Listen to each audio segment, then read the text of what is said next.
اللہ اللہ اللہ اللہ نحمده ونصلي على رسوله الكريم اما بعد اعوذ بالله من الشيطان الرجيم بسم الله الرحمن الرحيم اياك نعبد واياك نستعين صدق اللہ العظیم۔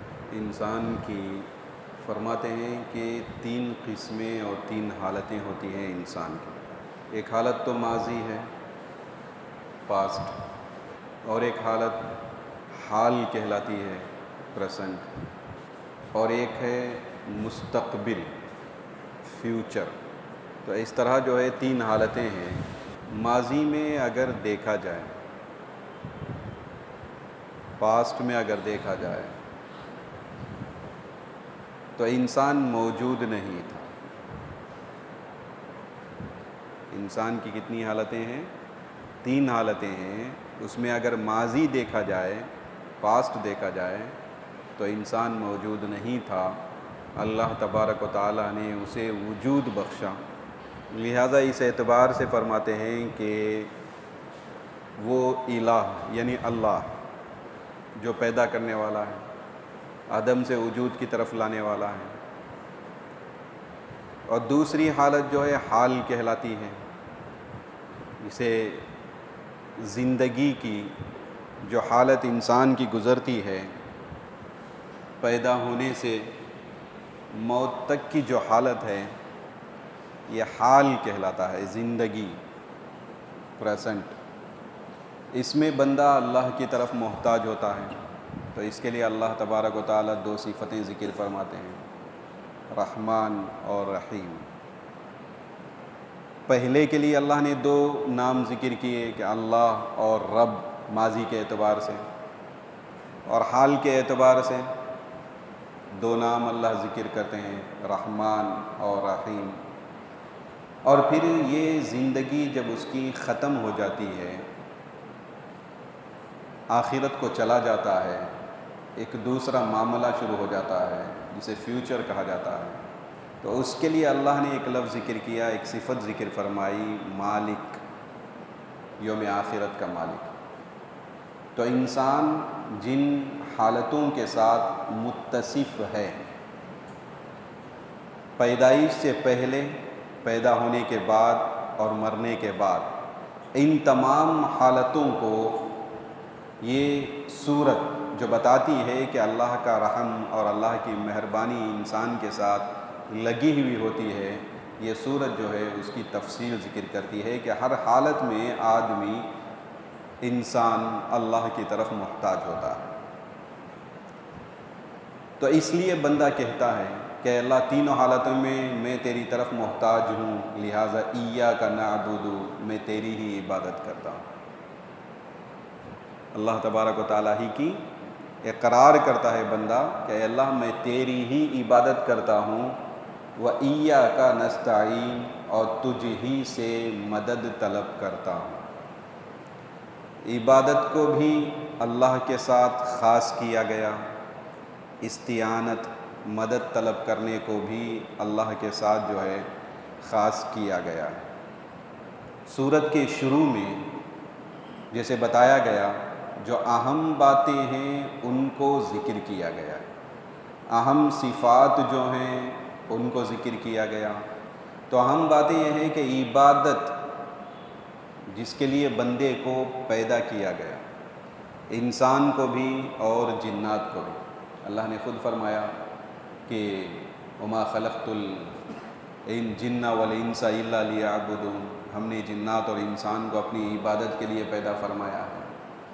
تو لہٰذا یہ عبادت ایک اہم چیز ہے جس مقصد کے تحت انسان کو پیدا کیا گیا، جسے مقصد تخلیق بھی کہا جاتا ہے۔ مقصد تخلیق کا معنی کیا؟ جس کے لیے پیدا کیا گیا وہ مقصد۔ اللہ فرماتے ہیں حدیث قدوسی میں اکیلا تھا، میں نے مخلوق کو پیدا کیا تاکہ مجھے پہچان لیں۔ تو سارے انسان جو پیدا کیے گئے وہ اللہ کی عبادت ہی کے لیے پیدا کیے گئے، اور ساری کائنات کو اس کے مناسب اللہ نے جو بنایا ہے اسی لیے بنایا ہے تاکہ یہ آسانی کے ساتھ میری عبادت کر سکے۔ جیسے کوئی آدمی کوئی کاریگر ہوتا ہے تو اس کاریگر کی طبیعت کے اوقات کے مناسب جو ہے ہم چیزوں کو مہیا کرتے ہیں، اس کی سہولتوں کا اعتبار کرتے ہیں تاکہ وہ آسانی سے کام کر سکے۔ ویسے اللہ عبادت کے لیے جو تمام چیزیں اس کے لیے ممکن ہیں وہ تمام چیزیں اللہ نے بنائی۔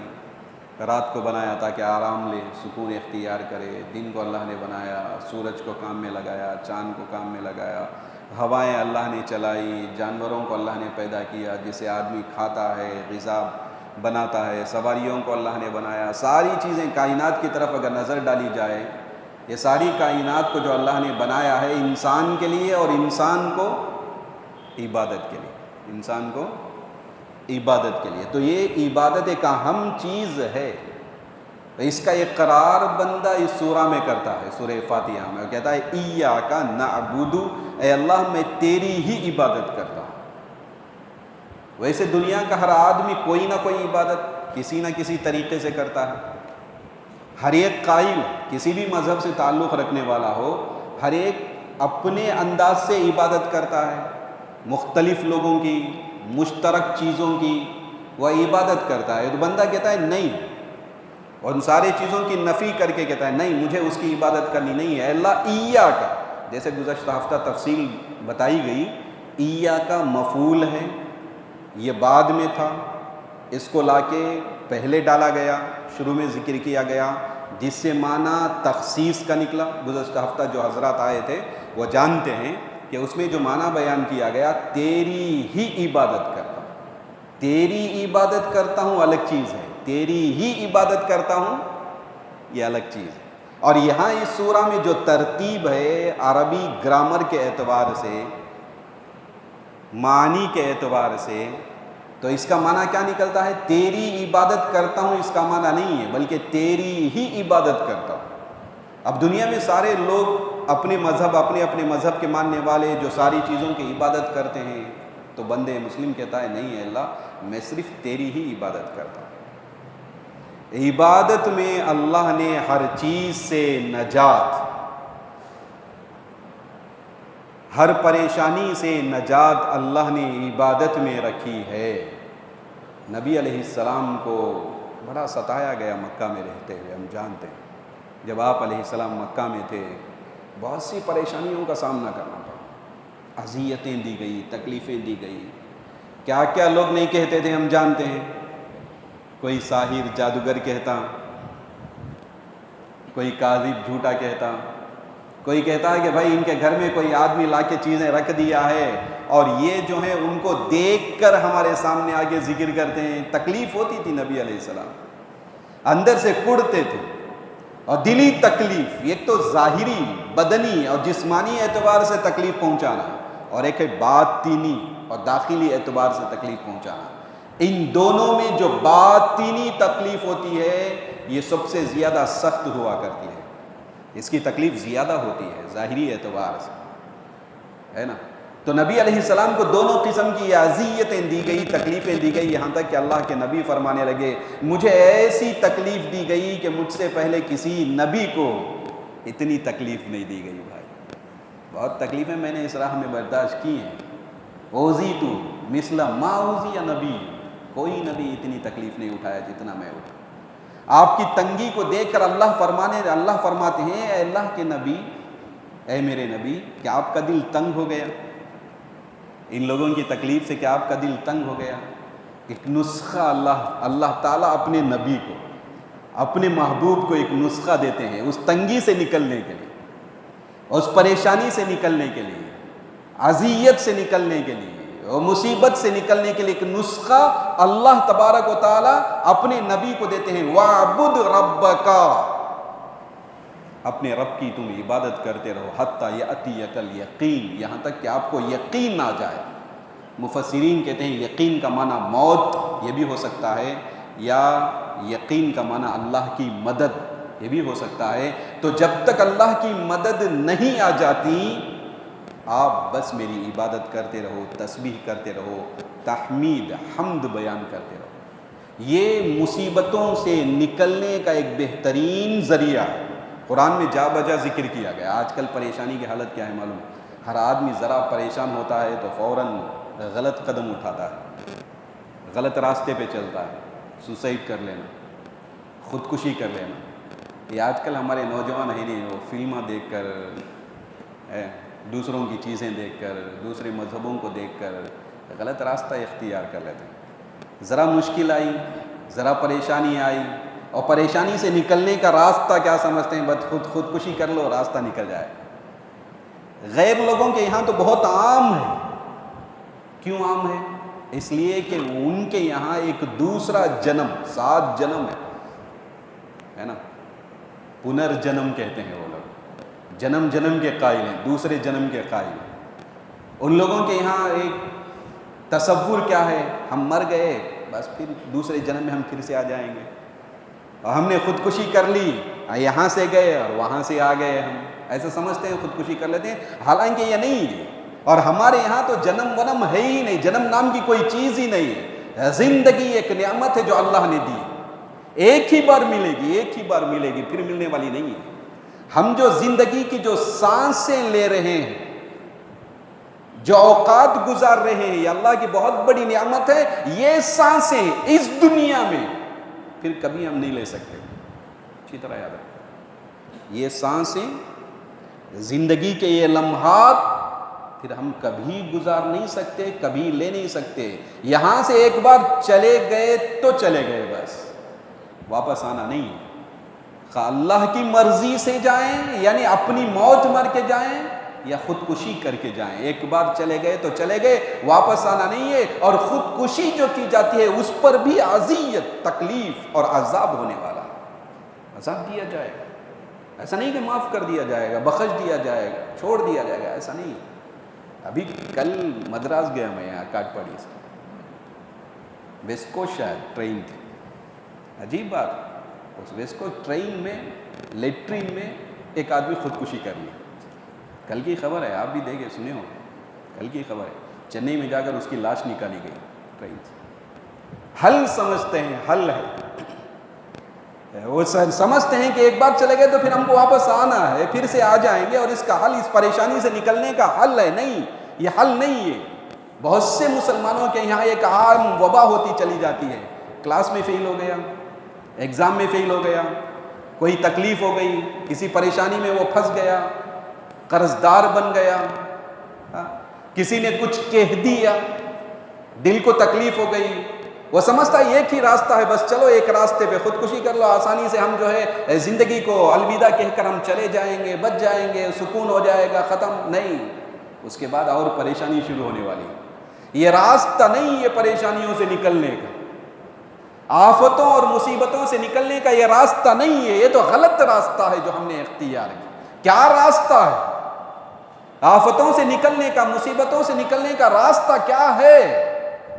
یا اللہ فرماتے ہیں وَاعْبُدْ رَبَّكَ حَتَّى يَأْتِيَكَ الْيَقِينُ فَسَبِّحْ بِحَمْدِ رَبِّكَ، اپنے رب کی تسبیح پڑھو، اپنے رب کی تحمید کرو، ذکر کرو۔ اَلَا بِذِكْرِ اللَّهِ تَطْمَئِنُّ الْقُلُوبُ، تمہارے دل مطمئن نہیں، پریشان ہیں، یہاں وہاں بھٹکتے ہیں اور پریشانی کا عالم ہے۔ اَلَا بِذِكْرِ اللَّهِ، اللہ کے ذکر سے دلوں کو اطمینان ملتا ہے، اللہ کے ذکر سے دلوں کو اطمینان ملتا ہے۔ اللہ فرماتے ہیں میرا ذکر کرو تمہیں اطمینان ملے گا۔ وَاعْبُدْ رَبَّكَ، اپنے رب کی عبادت کرو۔ یہ عبادت سب سے پہلے جو قرآن ہے، قرآن کا ایک ایک لفظ، اور وہ خاص کر سورہ فاتحہ کا ایک ایک لفظ ایک سمندر ہے۔ رب والے لفظ میں ایک سمندر سا معنی ہے، مالک والے لفظ میں ایک سمندر سا معنی ہے۔ نعبدو، گزشتہ ہفتہ ہم نے بہت سے مسائل ہم نے سنے اس کے تعلق سے، کئی مسائل ہمارے سامنے آئے ہے نا، اور اس کی جو ترتیب، قرآنی جو ترتیب تھی، وہ ترتیب ہم نے سنی، التقدیم محق التاخیر یفید الحسرہ، سب ساری باتیں آئی۔ عبادت ایک اصل چیز ہے جس کے لیے بندے کو پیدا کیا گیا، اور یہ جو سورہ بندہ پڑھتا ہے تو اس سے ایک اور مرتبہ عہد لیا جاتا ہے، پیمان لیا جاتا ہے، وعدہ گویا کہ لیا جاتا ہے کہ تم میری عبادت کرنے کا وعدہ کرو۔ اس سے یہ سورہ جو پڑھتے ہو تو کیا کرو، تم میری عبادت کرنے کا تم مجھ سے وعدہ کرو۔ تو ہر بار یہ بندہ وعدہ کرتا ہے اللہ میں تیری ہی عبادت کرتا ہوں، تجھ ہی سے مدد طلب کرتا ہوں۔ ایاک نعبد و ایاک نستعین۔ عبادت جیسے گزشتہ ہفتہ بھی بات بتایا، اس میں اذلال، ذلت ہے۔ عبادت کسے کہتے ہیں؟ ذلیل ہونا، اللہ کے سامنے اپنی پیشانی کو زمین پہ جھکا دینا، زمین پہ رکھ دینا۔ لیکن یہ ذلت بظاہر ہے، حقیقت میں رفعت اور بلندی۔ یہ بظاہر کیا ہے جی؟ یہ ذلت، سمجھ میں؟ عبادت انتہائی تذلیل کو کہا جاتا ہے، انتہائی عاجز ہونا، اور جس کی عبادت کی جائے، جسے معبود کہا جاتا ہے، اس کا انتہائی اکرام کرنا، انتہائی اعزاز کرنا، یہ عبادت ہے۔ اس میں بظاہر تذلیل، ذلت اور حقارت ہے، لیکن حقیقت میں اگر دیکھا جائے اس میں رفعت، بلندی مرتبہ ہے۔ عبادت کرو گے تو اللہ بڑھائے گا، بلندی دے گا، اس لیے کہ عبادت میں عبدیت۔ عبد بولے تو غلام، عبد بولے تو کیا ہے؟ غلام۔ تو نماز پڑھتے ہوئے، عبادت کرتے ہوئے بندہ اپنی غلامیت کا اظہار کرتا ہے۔ بندہ کیا کرتا ہے؟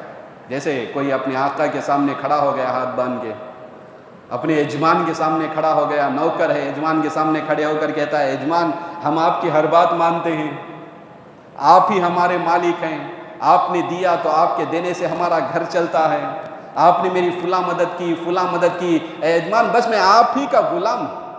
خوش ہو جائے گا یجمان، ہر چیز دینے کے لیے، ہر چیز دینے کے لیے تیار ہو جائے گا۔ ہوگا نہیں ہوگا؟ ہوگا نہیں ہوگا؟ ہم تو دیکھتے ہیں نا، یجمان خوش ہو جاتا ہے۔ ویسے اللہ کے سامنے اللہ کی تعریف کر کے اقرار کیا جاتا، اے اللہ جس مقصد کے لیے آپ نے مجھے پیدا کیا ہے اس مقصد کو میں پورا کرتا ہوں، اے اللہ میں تیری ہی عبادت کرتا ہوں۔ تو عبادت میں عبدیت یعنی غلامی ہے، اور عبدیت بہت بڑا مقام اور بہت بڑی شرافت ہے، بہت بڑی بزرگی۔ نبی علیہ السلام کو معراج میں لے گئے نہیں، اوپر آسمانوں میں لے گئے نا معراج میں، تو آپ علیہ السلام کو خطاب کرنا تھا، اللہ تعالیٰ آپ علیہ السلام کو خطاب کرنا، مخاطب کر کے کلام کرنا تھا کہ اے نبی آؤ ہمارے پاس، ہم آپ کو راتوں رات لے جانے والے ہیں۔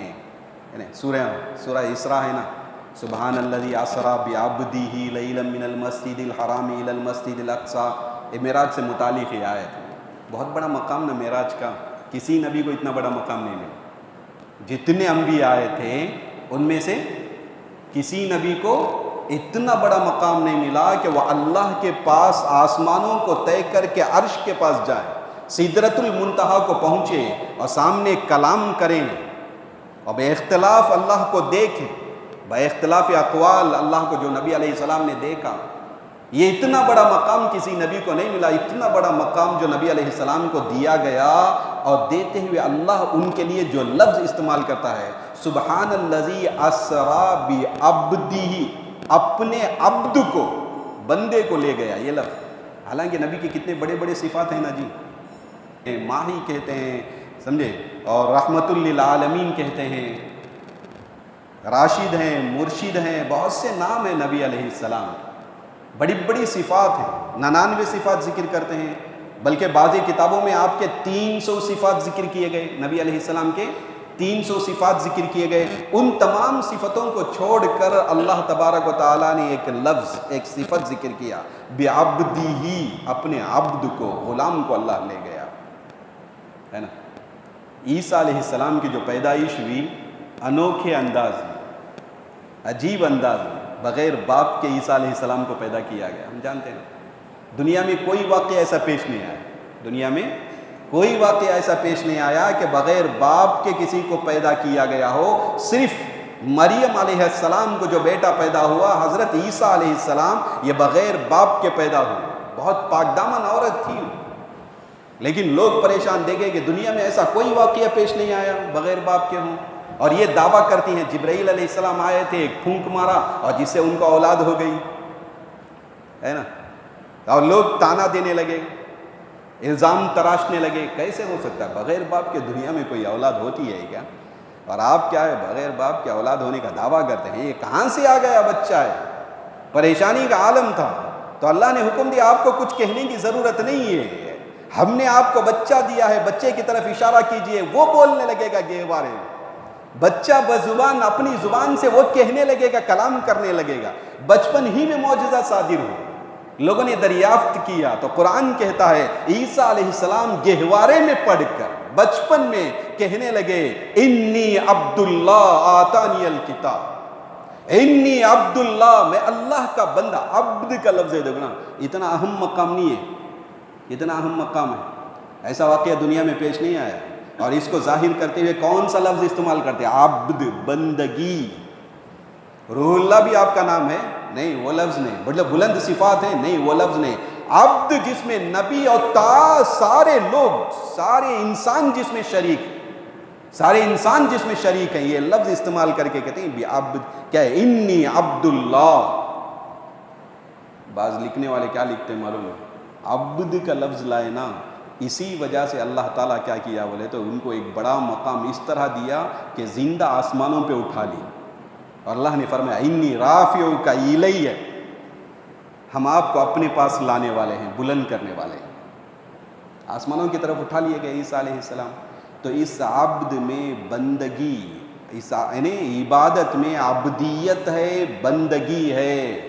اور بندہ بندگی کا اقرار کرتا ہے، اور یہ بندگی ہی ایک تعلق ہے اللہ اور مخلوق کے، انسانوں کے درمیان. انسانوں کے درمیان جو رشتہ، انسان اور اللہ کے درمیان جو تعلق ہوتا ہے، یہ کون سا تعلق ہے؟ عبد ہی کا، بندگی ہی کا تعلق. اسی لیے کہتے ہیں عبادت جو نعبدو کہتے ہیں نا، ہم اللہ سے وعدہ کرتے ہیں نا، نعبدو ایاک نعبدو، ہم تیری ہی عبادت کرتے ہیں. عبادت یہ ہم جو سمجھتے ہیں کہ عبادت صرف نماز پڑھنا، روزہ رکھنا، یہ جو 5 فرائض یہ عبادت ہے، صرف یہ عبادت نہیں، یہ بھی عبادت ہے. اور اس کے علاوہ جتنے امور خیر ہیں یہ سارے عبادت میں داخل. نماز پڑھنا بھی عبادت، روزہ رکھنا بھی، زکوٰۃ دینا بھی، حج کرنا بھی عبادت ہے، سچ بولنا بھی عبادت ہے، امانت کو دینا بھی، واپس لوٹانا بھی عبادت. کسی سے وعدہ کیے تو وعدہ کو پورا کرنا بھی عبادت ہے. ماں باپ کی فرما برداری کرنا، ان کے بات کو ماننا، یہ بھی عبادت ہے. اپنے بچوں کی صحیح تربیت کرنا، یہ بھی عبادت ہے. پڑوسیوں کا حق ادا کرنا، یہ بھی عبادت ہے. امر بالمعروف و نہی عن المنکر، اچھائی کا حکم دینا اور برائی سے روکنا، یہ بھی عبادت ہے. یہ صرف کرنے کے کام، نہ کرنے کے کام ہے نا، یہ بھی عبادت ہے. موقع ہے گالی گلوچ کا، سب و شیتم کا، لیکن گالی گلوچ نہ دینا، یہ بھی عبادت ہے. شراب پینے کا موقع ہے، شراب نہ پینا، یہ بھی عبادت ہے. زنا کا موقع آ گیا لیکن اس سے رک جانا، یہ بھی عبادت ہے. چاروں جانب سے آدمی ایسا پھنس گیا کہ ربا کے بغیر، سود کے بغیر وہ آگے نہیں بڑھ سکتا، لیکن ربا اور سود سے رہ جانا یہ بھی عبادت ہے. نہ لینا ربا، حرام کاموں سے رک جانا، ظلم و زیادتی سے رک جانا، گناہوں کے کاموں سے رک جانا، یہ ساری چیزیں عبادت میں داخل ہیں. لہذا بندہ نعبدو کہہ کر قرآن میں، یہ سورہ فاتحہ میں نعبدو کہہ کر یہ اقرار کرتا ہے اے اللہ میں تیرا مطیع و فرما بردار، تیری ہر بات کو ماننے والا، اور جس سے تو نے روکا ان تمام چیزوں سے میں رکنے والا. یہ اقرار ہے گویا ہے نا. نعبدو میں چھوٹا سا جملہ ہے بھائی، دیکھنے میں یہ کیا ہے، چھوٹا سا جملہ ہے، لیکن اس میں بڑا اقرار. تو بہرحال بتا رہا تھا عبادت میں عبودیت، غلامیت ہے. آدمی جب عبادت کو عبادت کے انداز سے کرتا ہے تو اس میں ایک لذت محسوس کرتا ہے. آدمی عبادت کو عبادت کے انداز سے کرتا ہے تو اس میں لذت میں. ہم بھی نماز پڑھتے ہیں، اللہ والے نیک لوگ بھی نماز پڑھتے ہیں، لیکن ان کا انداز الگ ہوتا ہے، ان کو لذت محسوس ہوتی ہے، ہمیں نہیں ہوتی ہے. اس لیے کہ ہم عبادت کو عبادت کے انداز سے نہیں کرتے، صحیح طریقے سے نہیں کرتے. سمجھے؟ خاص صرف جسم حاضر ہوتا ہے، باطن ہمارا دل و دماغ کہیں اور ہوتا ہے. نہیں، عبادت نہیں، پوری چیزیں حاضر کر کے عبادت کرنا، اس میں ایک لذت، ایک طریقہ ہوتا ہے. عباد بن بشر، شاید میں اس سے پہلے بھی وہ آپ کے رمضان میں شاید واقعہ تفصیل شاید سنایا تھا میں، عباد، یا پتہ نہیں سنایا یا نہیں سنایا پتہ نہیں، عباد بن بشر رضی اللہ تعالیٰ عنہ، طویل واقعہ ہے، مختصر بتاتا ہوں۔ ان کو ذمہ داری دی گئی پہرا دینے کی، ان کے ساتھ اور ایک صحابی بھی تھے، پہرا دینے کی ذمہ داری تھی، اور دوسرے انہوں نے کہا بھائی آپ سو جاؤ میں پہرا دیتا ہوں، وہ سو گئے، پہرا دے رہے تھے، قافلہ تھا، بڑا قافلہ، صرف ایک آدمی ان کے لیے پہرا دیتے، نگرانی کرتے ہوئے، سوچے تھوڑی دیر ہم عبادت کر لیں، نماز میں کھڑے ہو جائیں، کیوں ہم وقت ضائع کریں، وقت کو کیوں بیکار کریں، چلو نماز میں کھڑے ہو جائیں، نماز میں ہاتھ باندھ کے کھڑے ہو گئے، بڑی لذت کے ساتھ، سکون کے ساتھ، اطمینان کے ساتھ نماز پڑھ رہے ہیں، سورہ کہف شروع کر کے کہف کو پڑھ رہے ہیں، بڑا مزہ آ رہا۔ وہاں دشمن دیکھا، پورا قافلہ ہے، ان کی ذمہ داری میں پورا قافلہ ہے، اور یہ نماز میں کھڑے ہو گئے اور اس میں غرق ہو گئے نماز میں گویا کہ۔ وہاں سے دشمن دیکھا، کوئی آدمی دور کھڑا ہوا پہاڑی پر ہے، چلو تیر مارے، تیر مارا، آگے تیر لگا، خون نکلنا جاری ہونا شروع ہو گیا، کوئی پرواہ نہیں، نکال کے ڈال دیا، نماز کو ایسے ہی جاری رکھیں۔ دوسرا تیر لگا، تیسرا تیر لگا، خون میں لت پت ہو گئے۔ اس کے بعد نماز کو ختم کیا، ختم کرنے کے بعد اپنے ساتھی کو جگایا، دیکھو بھائی ذرا تیر وغیرہ لگی ہے کیا ہے، دیکھا صحابی پریشان، ارے ساتھی خون میں لت پت ہو گیا ہے، تیر لگے، 1 سے 3 تیر لگے ہوئے، کہنے لگا الا انبہتنی اول ما رما، وہ پہلی تیر جب آپ کو لگی تھی آپ اس وقت مجھے بیدار کر دیتے، اتنا خون میں لت پت نہیں ہوتے، اتنا خون آپ کا نہیں نکلتا، پہلی مرتبہ آپ مجھے جگا دیتے، کیوں نہیں جگایا آپ نے؟ کہنے لگے میں سورہ کہف جو پڑھ رہا تھا اس کی مجھے ایسی لذت محسوس ہوئی کہ وہ میں سورت کو کاٹنا پسند نہیں کیا، اس سورت کو توڑنا، نماز کو ختم کرنا میں نے پسند نہیں کیا، مجھے اس میں ایک ایسی لذت آنے لگی۔ تو یہ لذت ہے، نماز پڑھتے ہیں تو نماز میں کیا ہوتی ہے، ایک قسم کی لذت آتی ہے۔ عبادت کو عبادت کے انداز سے، اگر حضرت ابو حنیفہ رحمۃ اللہ علیہ کے تعلق سے آتا ہے، نماز پڑھے ہیں، ایک سانپ آ کے گرا چھت پہ سے، لوگ پراگندہ بھاگنے لگے یہاں وہاں، اور بڑے سکون سے اطمینان سے نماز پڑھ رہے تھے، اس لیے کہ نماز میں ان کو نماز کی کیفیت، عبادت کی کیفیت میں تھے، لہٰذا کوئی آزو بازو کیا ہو رہا کچھ پتا۔ شاید فضائل اعمال میں بھی ایک چھوٹا سا واقعہ ہے، احیاء العلوم میں ذکر کیا گیا ہے، اصل میں امام غزالی رحمۃ اللہ علیہ فرماتے ہیں، حضرت علی رضی اللہ تعالیٰ عنہ کا ایک قول نقل کیا گیا، علی رضی اللہ تعالیٰ عنہ جب نماز میں کھڑے ہوتے تو کپ کپاتے تھے، جسم زرد ہو جاتا تھا، کپ کپی طاری ہو جاتی تھی، ان سے پوچھتے حضرت کیا بات ہے، نماز میں کھڑے ہیں اور آپ کی کپ کپی طاری ہو گئی، لرزہ بر اندام ہے، کیا بات ہے؟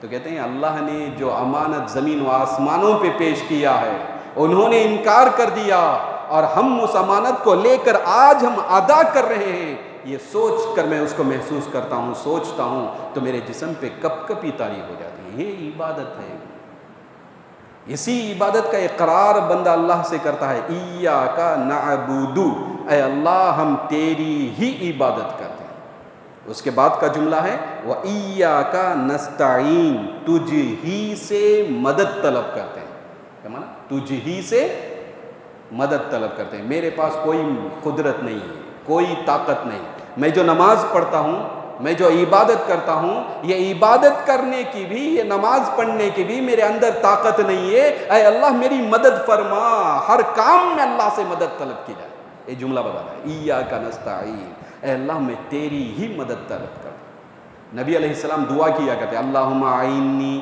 علی ذکرک و شکرک و حسن عبادتک، نبی علیہ السلام یہ دعا فرمایا کرتے ہیں، اے اللہ میری مدد فرما، میں آپ کا ذکر کر سکوں، شکریہ ادا کر سکوں، آپ کی عبادت کر سکوں، اے اللہ میری مدد فرما۔ اس طرح اللہ کی مدد طلب کی جاتی ہے۔ آدمی کوئی کام نہیں کر سکتا، کوئی عبادت نہیں کر سکتا جب تک کہ اللہ کی مدد شامل حال نہیں۔ ہمارا یہاں بیٹھنا بھی اللہ کی مدد سے ہے، اللہ کے ارادے سے ہے، ورنہ ہم کیا بیٹھیں، ہم کیا سنیں اور کیا سنائیں، ہمارے اندر کیا طاقت ہے؟ کتنے لوگ بستر پہ پڑے ہیں اٹھے پر، کتنے لوگوں کو چلنے کی طاقت نہیں۔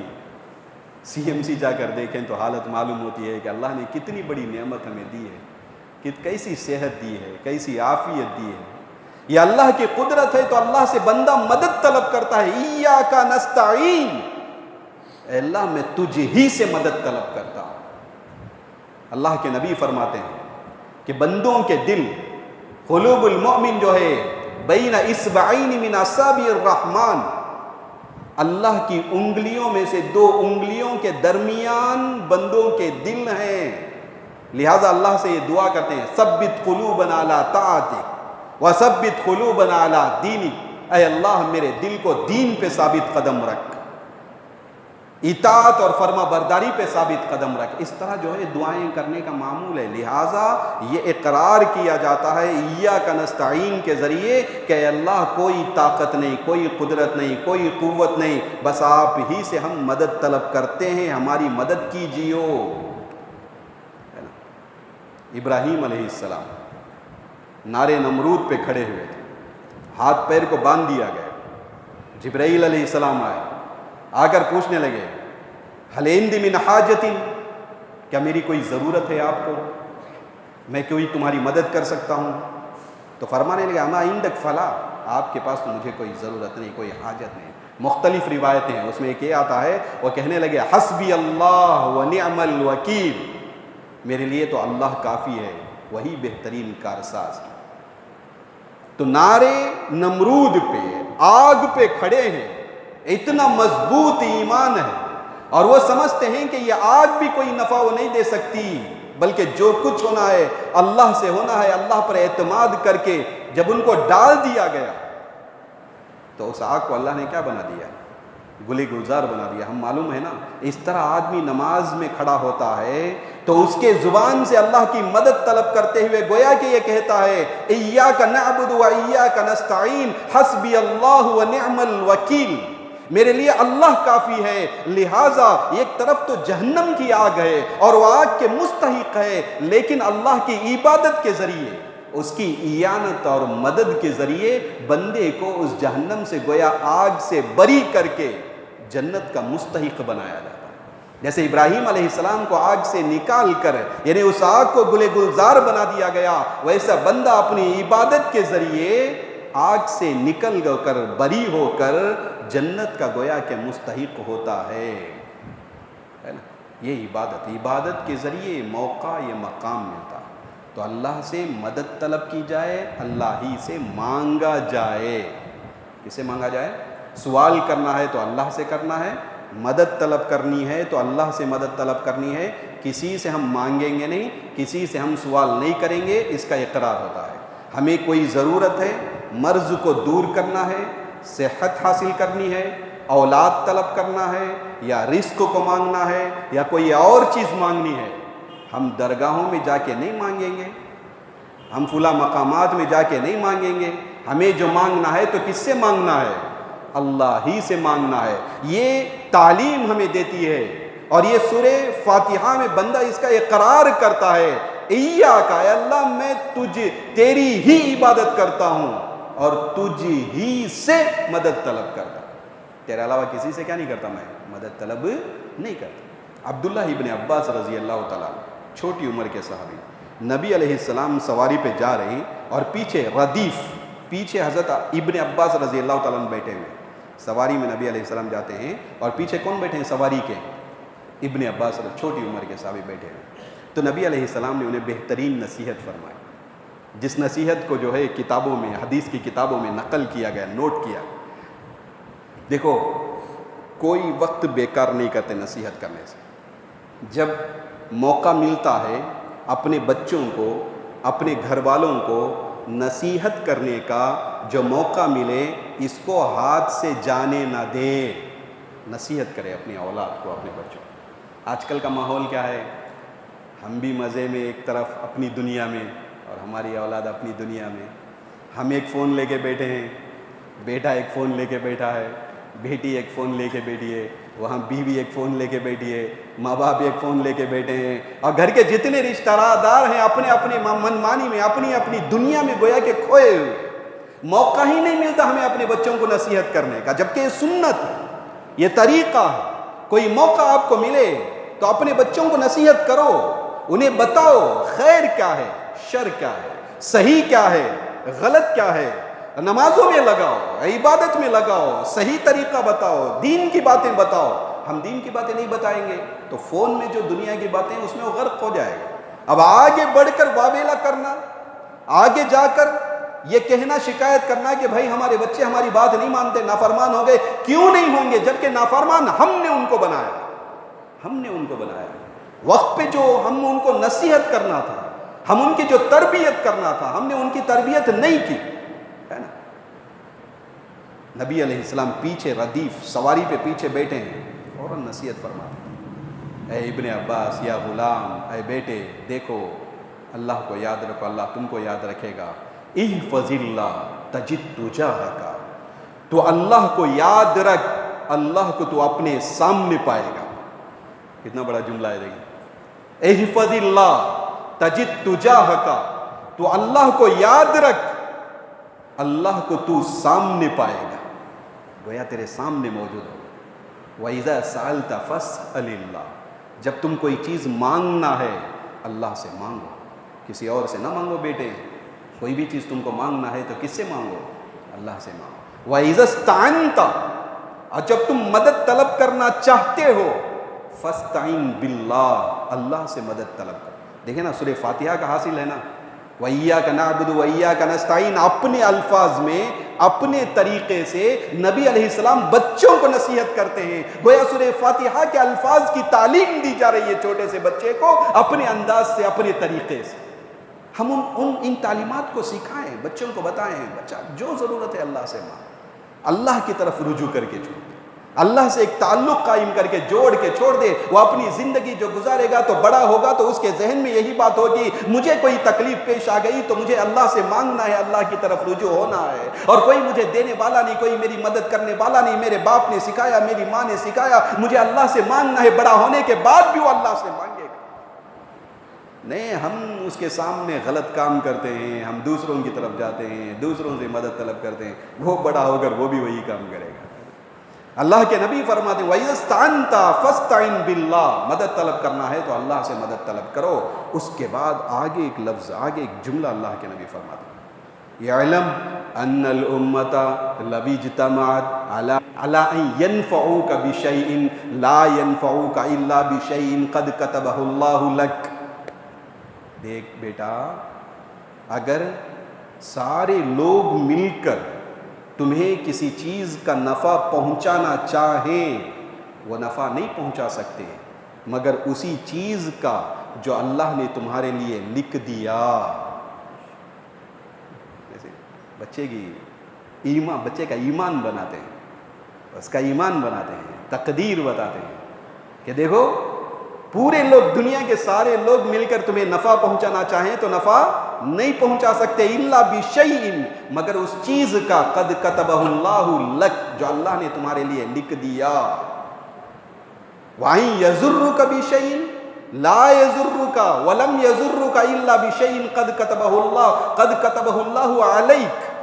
ساری دنیا مل کر اگر تمہیں نقصان پہنچانا چاہے، ذرا برابر نقصان نہیں پہنچا سکتے. اتنا ہی پہنچا سکتے ہیں جتنا اللہ نے تمہارے لیے لکھ دیا. اللہ پر اعتماد رکھو، لوگوں سے ڈرو مت. دین کے کاموں میں لوگوں سے ڈرو مت، اللہ پر اعتماد رکھو. رفعت الاقلام وجفت الصحف، قلم لکھ کر اٹھا لیا گیا، اور جس صحیفے اور کتابوں میں لکھا گیا وہ خشک ہو گئی، اب کوئی تبدیلی ہونے والی نہیں. لہٰذا تمہیں مانگنا ہے تو اللہ سے مانگو، طلب کرنا ہے تو اللہ سے طلب کرو. اعتماد اور بھروسہ اگر تم کو رکھنا ہے، اللہ پر اعتماد اور بھروسہ رکھو، وہ تمہارے لیے کافی ہے.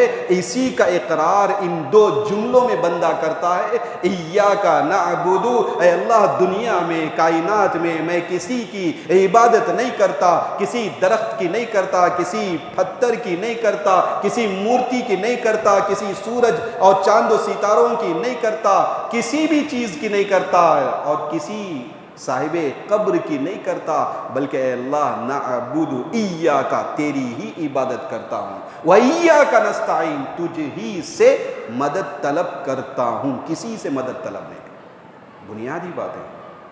تو نماز پڑھتے ہوئے ہم ان معنوں کو، اس ترجمے کو ذہن میں لے کر آئیں، ہے نا. معنی تو سمجھ میں آیا نا؟ کیا معنی ہے؟ ایاک نعبد، اے اللہ ہم تیری ہی عبادت کرتے ہیں. وَإِيَّاكَ نَسْتَعِينُ، اے اللہ ہم تجھ ہی سے مدد طلب کرتے ہیں، اے اللہ ہم تجھ ہی سے بولو مدد طلب کرتے ہیں۔ سورہ فاتحہ پڑھتے ہوئے تنہا پڑھیں گے تو اس میں زیادہ توجہ کر سکتے ہیں، غور کر سکتے ہیں، لہذا انفرادی طور پہ تنہا پڑھتے وقت ان جو سورت کے جو معنی ہیں ان معنوں کو ذہن میں لانے کی کوشش کریں۔ اللہ تعالیٰ سے دعا ہے کہ اللہ سننے اور سنانے سے زیادہ عمل کرنے کے اللہ ہمیں توفیق عطا فرمائے۔ آمین۔ وآخر الدعوانا ان الحمد للہ رب العالمین۔